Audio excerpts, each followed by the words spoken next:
প্রতিষ্ঠা বার্ষিকীর সভাপতিত্ব করছেন জনাব হাফিজুর রহমান কাজল, সভাপতি লালমনিরহাট জেলা কৃষক লীগ। সঞ্চালক হিসাবে উপস্থিত আছেন জনাব আব্দুল আহাদ লুলু। প্রধান অতিথি হিসাবে উপস্থিত থাকা সদয় সম্মতি জ্ঞাপন করেছিলেন আমাদের লালমনিরহাটের সদর 3 আসনের প্রখ্যাত জননেতা জনাব অ্যাডভোকেট মতিয়ার রহমান।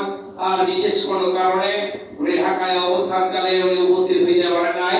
সংগ্রামী সাথী বন্ধুগণ, আমি আজকে যে কারণে এখানে দাঁড়িয়েছি, 1972 সালে আজকে এই দিনে জননেতা শহীদ অ্যাডভোকেট শেখ মুজিবুর রহমানের নেতৃত্বে জনাব শামসুল হককে আহ্বায়ক করে বাংলাদেশ কৃষক লীগের আহ্বায়ক কমিটি করে বাংলাদেশ কৃষক লীগের প্রতিষ্ঠা হয়েছিল।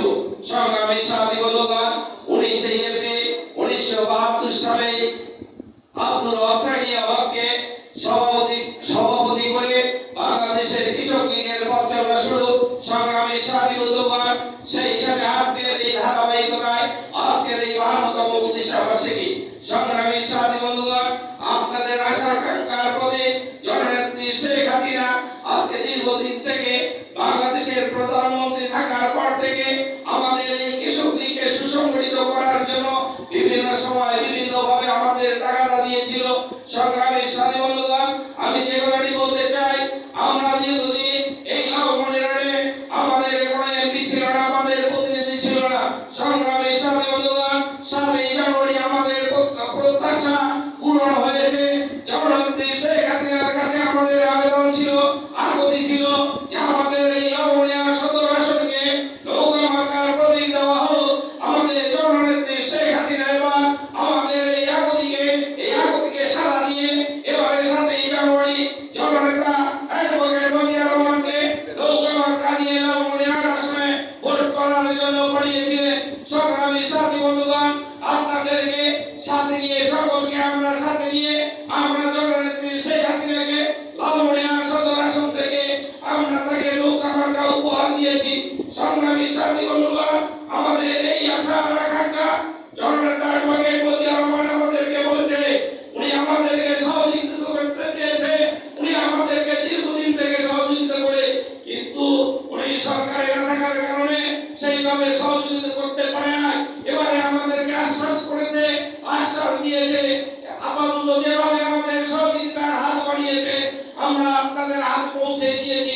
সংগ্রামী সাথী বন্ধুগণ, আগামী দিনেও জননেত্রী শেখ হাসিনার হাতকে শক্তিশালী করার জন্য জননেতা অ্যাডভোকেট মতিয়ার রহমান যেভাবে ইউনিয়ন থেকে ইউনিয়নে চষে বেড়াচ্ছে, আগামী দিনেও আপনাদের পাশে থাকবে, আমরা আপনাদের পাশে থাকবো, এই আশাবাদ ব্যক্ত করে আমি আর একটি কথা বলতে চাই।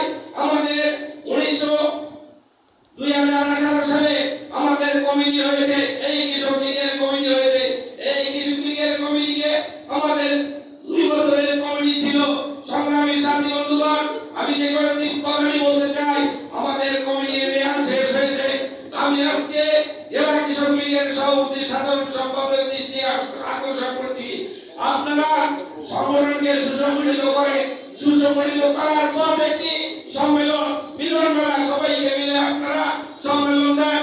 আমরা চাই না যে দীর্ঘদিন একটি কমিটি যখন ক্ষমতায় থাকে তার অবহেলা আসে। আমাদের এই কমিটি হচ্ছে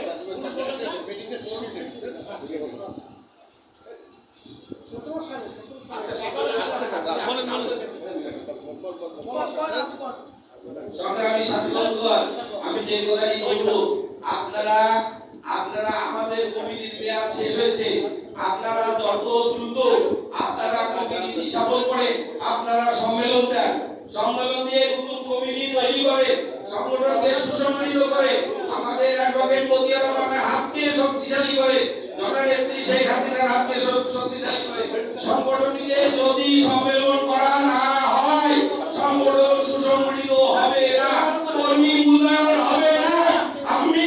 আমি আপনাদের দৃষ্টি আকর্ষণ করছি, আপনারা সংগঠনকে যদি সম্মেলনের রূপ না দেন, সংগঠনকে সম্মেলন না করে সংগঠন স্থবির হবে।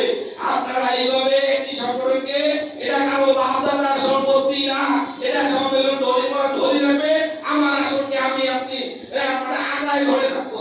এই আগ্রায় ধরে থাকা কোনো আমি পথ দেখি না। সংগ্রামী সাথী বন্ধুগণ, আপনারা আছেন, আপনারা এই বিচার করবে। আজকে 24 সাল আর 17 সালের সংগঠন প্রমাণের সম্মেলন হয়েছে। আমাদের মেয়াদ 3 মেয়াদ পার হয়ে গেছে। আমি চাই আপনারা এই সংগঠনকে আবার সম্মেলন দেন। সংগ্রামী সাথী বন্ধুগণ, আমার কথা শেষ। জয় বাংলা, জয় বঙ্গবন্ধু।